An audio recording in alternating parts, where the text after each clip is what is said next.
everybody. I wanted to talk to you today about how you can do some math in real life. There's a lot of people that talk about how math is so useful in real life and all that stuff, but they never give you any like solid examples. They're always like, very theoretical, but they're never like, oh, here's a solid example of how you would set up a real life equation. So I just wanted to give you an example. I just ran into this the other day and I thought this would be a good time to learn. So I was looking at my utilities bills, and this is from this data is from the city, and I really wanted these charges. These charges in orange are how the city's data pulled. The one in blue is how I wanted it. I wanted it to be separated out.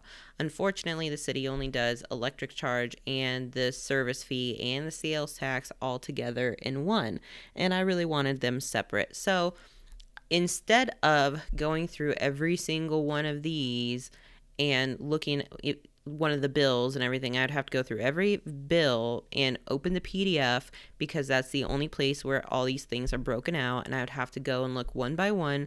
That's very tedious. It's very time consuming, and not to mention they don't have all the data. They don't have all the way back for as many years as I want to go back on this data. So what do I do? So I decided that the best way to do this is an equation. The equation depends on a couple things, though. You need to know your monthly service fee, and then you also need to know your sales tax rate. So the two things that we don't know that we'll be finding the dollar values for are the usage charge and the sales tax dollar value. So if you can find your service fee and your sales tax, then you can solve this equation. So let's go ahead and see how we did this equation. So first, when we start doing an equation, I really like to start with the things that we do know. Well, number one thing that we do know is everything is going to equal up to the total electricity charge, right? We're going to call it TEC. And that's going to be everything in this column. Column E is what it's going to add up to be. Right? So we totally know that.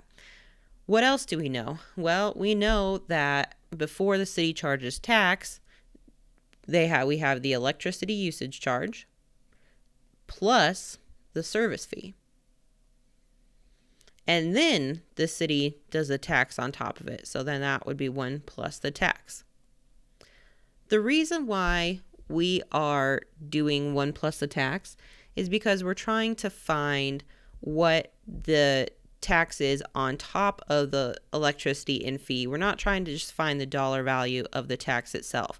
If we wanted to find the dollar value of the tax itself, which we will do later, it's just going to be electricity plus fee times the tax. If you just multiply it by the tax rate, you're going to get a small dollar value. That would be whatever percentage of the total dollars of the electricity and the fee, but we're not trying to find that. We're trying to find on top of. So we're trying to find the electricity and fee, what the total dollars values are for that, and then what the tax rate is in addition to. So the one, actually, this one right here represents what the electricity plus the fee is combined, that dollar value, okay? Hopefully that makes sense. But now that our equation is set up, let's go ahead and fill in what we do know, okay? So we can start at the end again. And what we do know is the total dollar value in this column, right? It's $33.40. So $33.40. We also know the tax rate.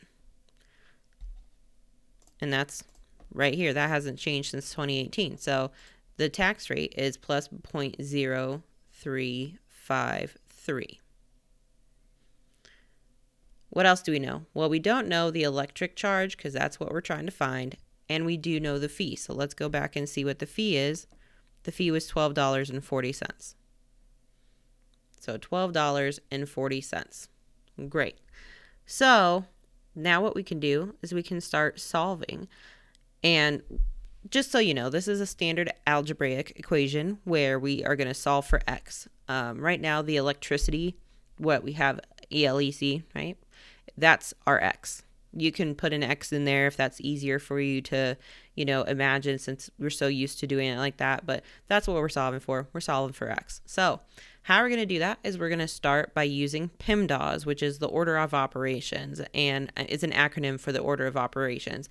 PEMDAS stands for parentheses, exponents, multiplication, division, addition, and subtraction. So let's start with the parentheses, and we'll go left to right. So the first parentheses we can't actually do anything with. There aren't any like terms that we can add together or do anything with. So we're just going to rewrite that. But the next one, we can actually add that number together. So let's add it together. Great. All right. So now, according to our order of operations, we can do, so since there's nothing we can do in the parentheses and there's no exponents, then we deal with the multiplication, right? So times 1.0353 is what we're going to deal with. Well, we got to get that off of both sides, right? The whole goal is to try and get this into ax plus b equals c format, right? And how we're going to do that is we're going to eliminate some of these additional straggler, things like the operations, right? I don't really know what to call that. But anyway, we're going to divide. So the opposite of multiplication is division. So you have to do the opposite to get rid of it, right? And you have to do that to both sides to make it even. All right. That crosses out. And what we're left with is electric plus 1240 equals, and let's do a little bit of math, 3340 divided by 1.0353. We're at 3226. Great. All right, now what else can we do? Well, we can subtract the 1240.